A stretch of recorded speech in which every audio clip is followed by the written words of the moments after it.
आप सभी को नमस्कार, सभी को राम राम, सभी को राधे राधे, सभी को जय हिंद, जय जवान, जय किसान, वंदे मातरम, भारत माता की जय। प्यारे साथियों, स्वागत है आप सभी का आर्यन इंस्टीट्यूट में। मैं के ठाकुर आप सभी का स्वागत अभिनंदन करता हूं। दोस्तों, मैं आप सभी के सामने एक बहुत ही जानदार और शानदार खुशखबरी लेकर के उपस्थित हुआ हूं और यह खुशी की बात यह है कि 2023 और 24 में एसएससी जीडी की वैकेंसी का अनाउंसमेंट हो चुका है। 30 अगस्त को एसएससी ने अपने कैलेंडर में एसएससी जीडी को शामिल कर लिया है। ठीक, मतलब कि वैकेंसी निश्चित है कि 100% आना ही है। अब इसमें चर्चा का विषय ये है कि एसएससी जीडी की जो वैकेंसी होगी, इसमें आपका क्वालिफिकेशन क्या होगा, योग्यता क्या होगी, कौन कौन सी पोस्ट होगी, एसएससी क्या है, इन समस्त चर्चाओं पे आज हम विस्तार से चर्चा करेंगे। तो आप सभी वीडियो को शुरू से अंत तक देखें और इस वीडियो में शुरू से अंत तक आप सभी बने रहें। तो दोस्तों, चलते हैं हम अपनी कहानी की ओर। सभी चीज़ों को बेहतर से और ध्यान से समझेंगे। क्वालिफिकेशन, एज लिमिट, इसमें आपके पास में अभी फिजिकल कैसे होगा, सीबीटी टेस्ट, कौन कौन से सब्जेक्ट होंगे, सिलेबस क्या होगा, इन सारी चीज़ों पे हम विस्तार से चर्चा करेंगे। पोस्ट क्या होगी, इन सभी चर्चाओं को हम विस्तार से करेंगे। ठीक, पहला आपके पास में ये कहानी है कि भाई एक्चुअल में एसएससी क्या है, एसएससी क्या होता है। तो एसएससी है स्टाफ सिलेक्शन कमीशन कर्मचारी चयन आयोग। एक्चुअल में एसएससी हमारे पास होती है, एक एजेंसी होती है, एक संस्था होती है, एक संगठन होता है। ठीक, एसएससी का काम ये होता है कि केंद्र सरकार के अधीन जितने भी हमारे पास विभाग होते हैं, केंद्र सरकार के अधीनस्थ जितने भी डिपार्टमेंट होते हैं, तो उन डिपार्टमेंट में जो वैकेंसियां होती हैं, उनके एग्जाम को जो कंडक्ट कराती है वो एजेंसी होती है आपकी एसएससी। ठीक, तो यही कहानी कुछ यहाँ एसएससी जीडी, जीडी टर्म अलग है, एसएससी टर्म अलग है। एसएससी क्या है? एसएससी एक संस्था होती है। एसएससी हमारे पास में क्या है? ये एक संगठन है और एसएससी क्या है? एक एजेंसी। मैंने आपको ये बताया। जीडी की बात करें तो जीडी मतलब होता है जनरल ड्यूटी। जीडी का मतलब होता है जनरल ड्यूटी, सामान्य ड्यूटी, और एक कांस्टेबल के पद पे ड्यूटी होती है। तो आप ऐसे सोचिए कि ऐसा आपके मन में एक प्लान आ रहा होगा कि भाई किसी प्रकार से इसमें ट्रेड के आधार पे भी पोस्ट होती होगी। नहीं, इसमें जीडी में केवल जो भर्ती होती है वो एक प्रकार से सुरक्षा कर्मी, मतलब राइफलमैन की भर्ती होती है यहाँ पर। ठीक, बाकी अन्य व्यक्तियों को शामिल, अन्य ट्रेड को इसमें शामिल नहीं किया जाता। अब सीएपीएफ क्या है? तो सीएपीएफ होता है, CAPF central armed police force, केंद्रीय सशस्त्र पुलिस बल होता है। केंद्रीय सशस्त्र पुलिस बल सीएपीएफ गृह मंत्रालय के तहत भारत में केंद्रीय पुलिस संगठनों का एक सामूहिक नाम है सीएपीएफ। अब क्या होता है कि सीएपीएफ अपने आप में एक डिपार्टमेंट है। इसके अंतर्गत हमारे पास में 7 या 8 प्रकार की फोर्सेस को शामिल किया जाता है। सीएपीएफ ये देखता है कि वहां कितनी पोस्ट खाली है, बीएसएफ में कितनी पोस्ट खाली है, सीआईएसएफ में, इन सभी पोस्ट को इकट्ठा, सभी को जोड़ करके सीएपीएफ एक रिपोर्ट जारी करता है और वही रिपोर्ट किसको सौंपता है? एसएससी को। तो ये एक एजेंसी है और फिर उसके आगे की जो प्रोसेस होती है वो एसएससी स्टाफ सिलेक्शन कमीशन के पास होती है। वही आपका एग्जाम कंडक्ट कराएगी। सभी प्रोसेस फिर एसएससी के अनुसार, स्टाफ सिलेक्शन कमीशन के अनुसार होते जाएगी। इसमें यदि हम बात करें तो एसएससी में एक अध्यक्ष होता है, 2 सदस्य होते हैं और इसका एक मुख्य सचिव होता है। और इसकी जो मुख्य अध्यक्षता जो करता है, उसका मुख्य जो सलाहकार होता है एसएससी का, वो अध्यक्ष होता है। ठीक, अब सीएपीएफ के एक फोर्स है, केंद्रीय सशस्त्र पुलिस बल। तो इस फोर्स के अंतर्गत कौन कौन किस किस को शामिल किया गया है, अन्य कौन कौन सी फोर्सेस शामिल है? तो इसमें जो फोर्सेस शामिल होती है, आपकी एक फोर्स है AR Assam rifle, BSF, CISF है, सीआरपीएफ है, आईटीबीपी है, एनएसजी कमांडो और एसएसबी। और अभी अभी एसएससी ने इसमें एनसीबी को भी जोड़ा है। ठीक, अब हम चलते हैं आगे की भी। बीएसएफ क्या है? तो बीएसएफ बॉर्डर सिक्योरिटी फोर्स होता है आपका, सीमा सुरक्षा बल। सीआरपीएफ ये क्या है आपके पास में? सीआरपीएफ, सीआरपीएफ केंद्रीय रिजर्व पुलिस बल होता है। एक सीआईएसएफ होता है, केंद्रीय औद्योगिक सुरक्षा बल। आईटीबीपी होता है भारत तिब्बत सीमा सुरक्षा पुलिस होती है, इसे हम इंडो तिब्बत बॉर्डर पुलिस कहते हैं। ठीक, इंडो हो जाएगा, यहाँ इंडियन लिखा है कोई बात नहीं, ये आपके पास में क्या हो जाएगा, Indo Tibet border police, Bharat Tibet सीमा पुलिस। उसके बाद में और भी पोस्ट होती है, और भी फोर्सेस होती है। एसएसबी होता है सशस्त्र सीमा बल, एआर असम राइफल, एसएसएफ आपके पास विशेष सुरक्षा बल होता है, एनसीबी होता है नारकोटिक्स कंट्रोल ब्यूरो। ठीक, तो सीएपीएफ के अंतर्गत इन फोर्सेस को शामिल किया गया है। अब ये फोर्सेस क्या होती है, इनका काम क्या होता है, हम आगे के वीडियो में ये संपूर्ण जानकारी आपको विस्तार से समझाएंगे, लेकिन अभी हमें आपको सिलेबस बताना है, एज बताना है। तो उम्मीद करता हूं कि आपको ये सारी जानकारी अभी यहाँ बेहतर तरीके से समझ में आई होगी।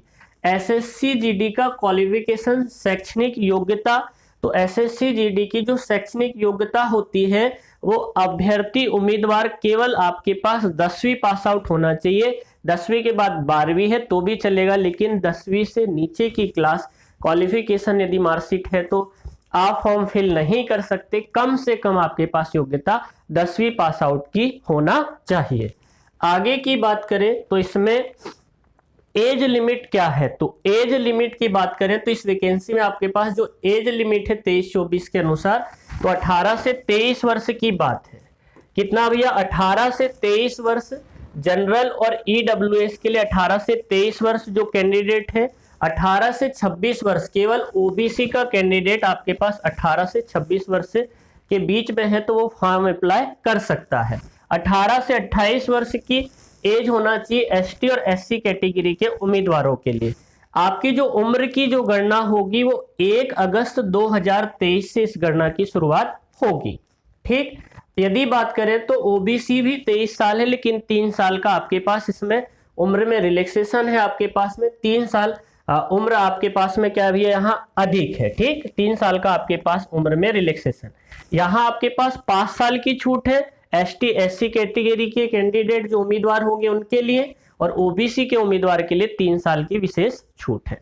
ठीक, आगे बढ़ते हैं तो आगे सिलेक्शन प्रोसेस इसकी क्या होगी।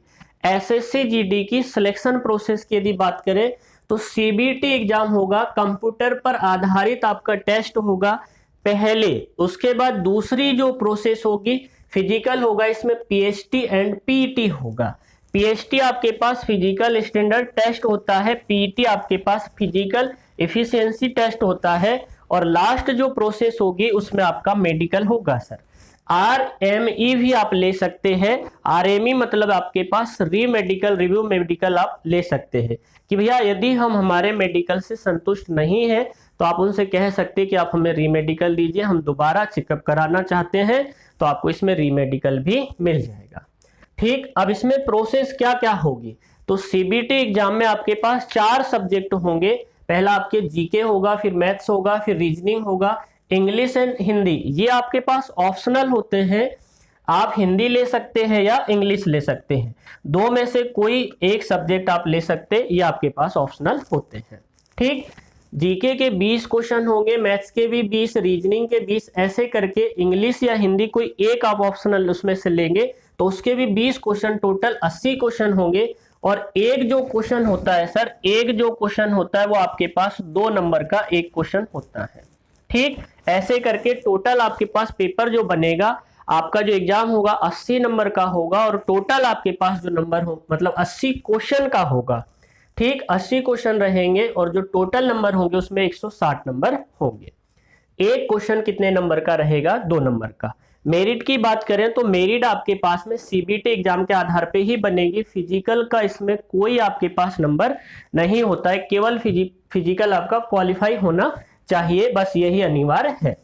आगे की बात करें तो सर यहाँ टाइम क्या होगा, तो टाइम आपके पास में जो होगा सर 60 मिनट का समय होगा। कितने मिनट का समय बताइए, 60 मिनट का समय, मतलब कि 1 घंटे का समय आपको पेपर के लिए दिया जाता है। अब इसमें नेगेटिव मार्किंग होती है सर। नेगेटिव मार्किंग की यदि बात करें तो नेगेटिव मार्किंग होती है 1/4 मतलब कि 0.25। ठीक, 1/4 मतलब कि 0.25। तो ये जो नेगेटिव मार्किंग होती है क्वेश्चन के अनुसार बात कर रहा हूं मैं, और यदि एक क्वेश्चन हमारे पास 2 नंबर का होता है तो यदि नंबर के हिसाब से बात करें सर, तो नंबर के हिसाब से इसमें आधा नंबर कट जाएगा, 0.50 नंबर इसमें से कट जाएगा यदि आप एक क्वेश्चन गलत करते हैं तो। मतलब ये है कि यदि आपने एक क्वेश्चन सही किया और एक क्वेश्चन यदि मान लीजिए गलत कर दिया, तो गलत होने पर आपके पास उस जो क्वेश्चन था, जो 2 नंबर का क्वेश्चन था, उसमें से आपके आधे नंबर इसमें काट लिए जाएंगे। आगे की प्रोसेस को जानते हैं कि पीएचटी और क्या है आपके पास में पीईटी। तो पीएचटी में आपके पास हाइट और चेस्ट का काम होता है और पीईटी में आपके पास ये दक्षता देखी जाती है कि भैया रनिंग आपकी कैसी है। ठीक, तो पीएचटी में यदि हम बात करें सर, तो हाइट आपके पास 170 सेंटीमीटर होना चाहिए मेल की, और जो फीमेल कैंडिडेट है उसकी जो हाइट होना चाहिए 157 सेंटीमीटर होना चाहिए। अब मेल कैंडिडेट में यदि बात करें सर, तो मेल कैंडिडेट में जो हाइट होना चाहिए वो ओबीसी होना चाहिए, ओबीसी, फिर आपके पास में जनरल कैंडिडेट, और फिर आपके पास ईडब्ल्यूएस, ईडब्ल्यूएस। तो इन कैंडिडेट की हाइट 170 सेंटीमीटर, और इसमें एक कैंडिडेट और आपका शामिल हो जाएगा, एक और उम्मीदवार एससी कैटेगरी के उम्मीदवार। मतलब कि इसमें जनरल कैटेगरी से जो उम्मीदवार है, ओबीसी कैटेगरी से जो उम्मीदवार है, ईडब्ल्यूएस कैटेगरी से जो उम्मीदवार है, और जो एससी कैटेगरी से जो उम्मीदवार है, इनकी हाइट 170 सेंटीमीटर मेल में मतलब पुरुष में होना चाहिए, और फीमेल में जो हाइट होना चाहिए 157 सेंटीमीटर, मतलब महिला में 157 सेंटीमीटर हाइट होना चाहिए। लेकिन आपके दिमाग में ये भी दे रखा है कि सर 162.5 ये क्या है, तो 162.5 जो सेंटीमीटर हाइट होना चाहिए वो एसटी कैटेगरी का जो उम्मीदवार है उसकी जो हाइट है 162.5 सेंटीमीटर होना चाहिए, किसमें, मेल कैंडिडेट मतलब कि पुरुष में, और महिला में 150 सेंटीमीटर हाइट रहना अनिवार्य है। अब चेस्ट की बात करें तो चेस्ट केवल मेल कैंडिडेट में देखा जाता है, फीमेल कैंडिडेट में चेस्ट वगैरह का ऐसा कोई इशू नहीं होता है। ठीक, तो चेस्ट की यदि हम बात करें सर, तो चेस्ट आपके पास नॉर्मली 80 से 85 होना चाहिए। ये भी आपके पास नॉर्मली 80 से 85 किसका है, ये चेस्ट, ये जनरल कैटेगरी से बंदा है, ईडब्ल्यूएस वाला है, ओबीसी और एससी कैटेगरी से।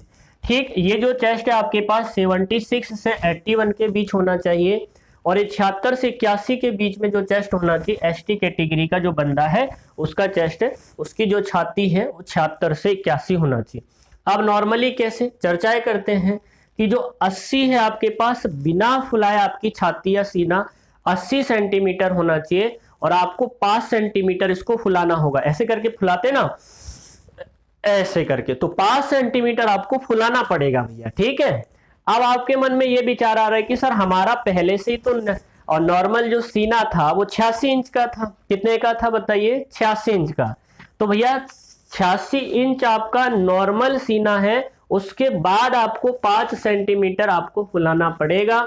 मतलब कितना करना पड़ेगा, तो उसको जो है 86 इंच से आपको कितना 5 इंच फुला करके कितना करना पड़ेगा, 5 इंच फुलाएंगे तो 91 इंच आपको इसको करना पड़ेगा। ठीक, 5 सेंटीमीटर आपको सीने को भैया फुलाना पड़ेगा। ठीक, आगे बात करते हैं हम रनिंग की बात करते हैं। रनिंग जो हो जाएगी सर हमारे पास में, रनिंग 5 किलोमीटर की होगी मेल कैंडिडेट के लिए। ठीक, और 24 मिनट का आपके पास यहाँ समय होगा, और फीमेल कैंडिडेट की बात करें तो आपके पास 1.6 किलोमीटर मतलब कि 1600 मीटर की रनिंग रहेगी, और 8.5 मिनट का आपके पास में समय रहेगा फीमेल कैंडिडेट के लिए। लेकिन कुछ विशेष छूट का प्रावधान रखा गया है इसमें कि यदि कोई लद्दाख क्षेत्र से उपस्थित छात्र है या लद्दाख क्षेत्र से निवासी कोई यदि उम्मीदवार है तो उसके लिए कुछ विशेष छूट रखी गई है पीएचटी में। तो पीएचटी में क्या छूट है हम देख लेते हैं। तो यहाँ पर मेल कैंडिडेट को आपको केवल पीएचटी नहीं पीईटी में, क्या भैया, पीईटी में विशेष छूट का प्रावधान रखा गया है। 1600 मीटर की दौड़ रहेगी मेल कैंडिडेट की, और जो समय रहेगा वो 6.5 मिनट का रहेगा। लेकिन वह कैंडिडेट केवल लद्दाख क्षेत्र से ही होना चाहिए। ठीक, उसके बाद में फीमेल कैंडिडेट के लिए जो लद्दाख क्षेत्र से जो कोई फीमेल या कोई बच्ची या कोई बहन है तो उसके लिए 800 मीटर की दौड़ रहेगी और समय रहेगा 4 मिनट का। ठीक, आगे हम बात कर लेते हैं कि आगे इसमें मेडिकल दक्षता क्या है, लास्ट प्रोसेस ये है। तो भैया इसमें शारीरिक दक्षता की यदि बात करें तो मेडिकल में शारीरिक और मानसिक रूप से स्वस्थ होना अनिवार्य है। आपके हाथ पैर गला नाक कान मुंह है सब कुछ, और शरीर का आंतरिक भाग भी स्वस्थ होना चाहिए, मतलब पूर्णतः संपूर्ण शरीर शारीरिक और मानसिक तौर पर स्वस्थ होना चाहिए। ठीक, अब जब आपके पास में एग्जाम होगा, CBT 1 हो जाएगा, तो फिजिकल की डेट आएगी, तो फिजिकल में केवल वह 8 गुना कैंडिडेट को शामिल करता है। फिजिकल में कितने गुना कैंडिडेट को? 8 गुना। मतलब सीधी हम बात करें सर, तो मान लीजिए कि एक सीट है, तो एक सीट के लिए वह 8 कैंडिडेट को फिजिकल के लिए बुलाएगा। 2 सीट है तो 8 दूनी 16 कैंडिडेट को फिजिकल के लिए बुलाएगा। एक छोटे से डाटा से हमने चीजों को समझा। ठीक, फिजिकल होने के बाद में इसके बाद में लास्ट प्रोसेस रहेगी सर आपके पास मेडिकल। तो मेडिकल के लिए केवल 2 गुना कैंडिडेट को वह बुलाता है, क्वालिफाई करता है। मेडिकल के लिए केवल 2 गुना कैंडिडेट को क्वालिफाई करेगा। ठीक, तो ये बात हमारे पास किसकी बात हो गई भैया? मेडिकल की बात हो गई। मतलब कहानी ये है कि यदि एक पोस्ट है तो उसके लिए 2 लोगों को मेडिकल के लिए बुलाएगा। एक पोस्ट है तो उस पर कितने लोगों को मेडिकल के लिए बुलाएगा? 2 गुना, मतलब 2। 2 पोस्ट है तो 4 लोगों को। क्या आप छोटे से डाटा से समझ पा रहे हैं जी? वैकेंसी की बात करें तो सर वैकेंसी इसमें आपके पास 84,000 के लगभग में वैकेंसी है। 84,000 के लगभग में वैकेंसियां इसमें है। और इसकी जो अप्लाई डेट है हमारे पास में कि भैया apply date, form apply date कब की है, तो मैं आपको ये भी बता देता हूं कि जो फॉर्म अप्लाई डेट है 24 नवंबर से आपके इसमें फॉर्म भराएंगे। 24 नवंबर से फॉर्म भराएंगे। 2023 की बात हो रही है, 24 नवंबर 2023 से फॉर्म भराएंगे। और फॉर्म की लास्ट डेट जो होगी 28 दिसंबर 2023 इसकी लास्ट डेट आपके पास में फॉर्म अप्लाई की होगी। ठीक, नवंबर से 2033 लिखे भाई साहब, ये आपके पास में 23 होगा। क्या हो जाएगा बताइए? 23। ठीक, अब कुछ कहानी है कि भैया फीस कितनी लगेगी इसमें। फॉर्म के लिए यदि हम अप्लाई करते हैं, फॉर्म भरते हैं, तो इसमें फीस क्या? अच्छा, एग्जाम डेट भी आपके पास में इसमें शामिल कर दिया गया है कि भैया एग्जाम डेट क्या होगी। तो मैं एग्जाम डेट का भी यहाँ पर जिक्र कर लेता हूँ। सर एग्जाम डेट आपके पास फरवरी से मार्च के बीच में एग्जाम डेट की बात हो रही है। फरवरी से मार्च के बीच, मतलब कब? 2024 में फरवरी से मार्च के बीच में यहाँ पर आपका एग्जाम हो जाएगा। ठीक, फीस की बात करें तो इसमें फीस कितनी लगना है, तो यदि इसमें फीस की बात करें सर, तो फीस आपकी जो लगेगी 100 रुपये फीस लगेगी। कितनी? 100 रुपये की आपको फीस लगेगी। लेकिन इसमें भी विशेष छूट का प्रावधान है। किस किस कैंडिडेट के लिए जानते हैं? 100 रुपये जो फीस लगेगी वो जनरल कैटेगरी के बंदे को 100 रुपये लगेगा। ओबीसी कैटेगरी का यदि कोई बंदा है जिसका EWS है तो उसके लिए 100 रुपये लगेंगे। बाकी अन्य व्यक्ति के लिए कोई भी इसमें फीस नहीं लगना है। मतलब कि यदि ST और ये भी केवल जनरल OBC जो होंगे सर वो मेल कैंडिडेट ही होंगे। कौन से होंगे बताइए? केवल मेल कैंडिडेट के लिए ही 100 रुपये फीस का प्रावधान रखा गया है। कौन? वो है आपके पास जनरल OBC और EWS। ST कैटेगरी का, यदि SC कैटेगरी का कोई बंदा है, मेल में है, तो भी उसको कोई फीस नहीं लगेगी यदि फॉर्म फिल करता है तो। ठीक, और महिलाओं के लिए फीस का विशेष प्रावधान है। चाहे महिला आपके पास जनरल कैटेगरी से हो, यदि कोई बच्ची या कोई बहन यदि ST कैटेगरी से है, OBC से है, EWS है या जनरल कैटेगरी से है, तो उसका कोई फीस इसमें नहीं लगना है। तो मैं उम्मीद करता हूं कि सारी जानकारी मेरे द्वारा आप सभी के समक्ष रखी गई समस्त जानकारी आप बेहतर तरीके से समझ पाए होंगे इस वीडियो के माध्यम से। और मैं आप सभी के सामने इसमें ये BSF क्या होता है, ITBP क्या होता है, CISF क्या होता है, CRPF क्या होता है, अगले वीडियो में हम इन सभी पोस्ट पे विस्तार से चर्चाएं करने वाले हैं। ठीक, तो आप इस क्लास को, इस वीडियो को अधिक से अधिक शेयर करें, अपने दोस्तों को भी सभी तक फैलाएं इसे। तो आज के लिए इतना ही, आगे हम मिलते हैं अगले वीडियो में। तो आप सभी को नमस्कार, सभी को राम राम, सभी को राधे राधे, सभी को जय जवान जय किसान, वंदे मातरम, भारत माता की जय। ठीक, और आपको यदि वीडियो अच्छा लगे तो सभी को कमेंट में जय हिंद अवश्य बोलना है। ठीक है साथियों? हाँ।